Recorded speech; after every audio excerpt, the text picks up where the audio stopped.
চাচ্ছি মিজানুর রহমান মিজান যেগুলো আমার বিরুদ্ধে অভিযোগ করছে সেগুলো বানোয়াট এবং মিথ্যা। এর হচ্ছে যে বিরুদ্ধে এগুলো আমাকে প্রমাণ করুক। এবং মিজানের হচ্ছে অবৈধ ব্যবসাতে তো ওর আলিশার কারখানা বাড়ি আছে, ওর গাড়ি আছে, একটা মাইক্রোবাস আছে, তারপরে হচ্ছে ট্রাক আছে, ওর 2টা মোটরসাইকেল আছে, ওর রাজশাহীতে 2টা প্লট মাটি কিনা আছে, তারপরে হচ্ছে চাপাইতে বাড়ি আছে, ওর আলিশা কারখানা প্রায় 1.5 কোটি টাকার দোকানে মাল কিনা আছে। সে বাড়ি করেছে 21 সালে, দোকান দিয়েছে 22 সালে। সে এত টাকা পেলো কোথায়?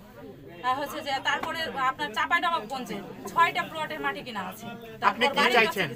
আমি চাচ্ছি সে হচ্ছে যে আইনগতভাবে সুবিচার চাই। আমার বিরুদ্ধে যে এগুলো অভিযোগ করেছে আমি চাই আর ওরগুলো তদন্ত হোক, যে ও কথা থেকে কি বলছে এবং আমারগুলো তদন্ত, তারগুলো তদন্ত হোক আর আমারগুলো তদন্ত হোক। আমি সরকারি ভাবে হয়েছে যে এটা আইনগত ব্যবস্থা নিতে চাচ্ছি আমি সরকার কাছে, যে আমার বিরুদ্ধে যেগুলো অভিযোগ করছে এগুলো সরকার কাছে অনুরোধ করছি যে আমার সুবিচার হোক।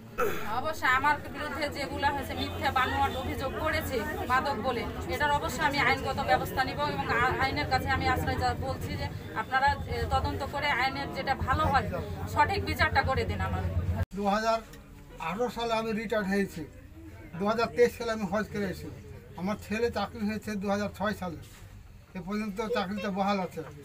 আমার অনুরোধ, আমি একজন শিক্ষক, আমি একজন হাজি, আমার গ্রামের লোক যদি বলে যে আমার ছেলে এ কাজে জড়িত, আমি যে শাস্তির পর মেনে নেব, কিন্তু মিথ্যা অভিযোগ দিয়ে আমার সংসারকে ধ্বংস করবে এটা আমি আপনার কাছে সুবিচার চাই।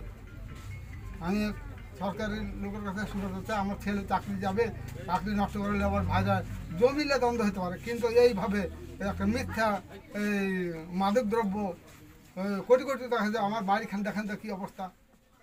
আমার জমি নাই, 1 বিঘা জমি মাত্র, তার জমি বিক্রি করে ছেলেকে টাকা দিয়েছি বাড়ি করতে।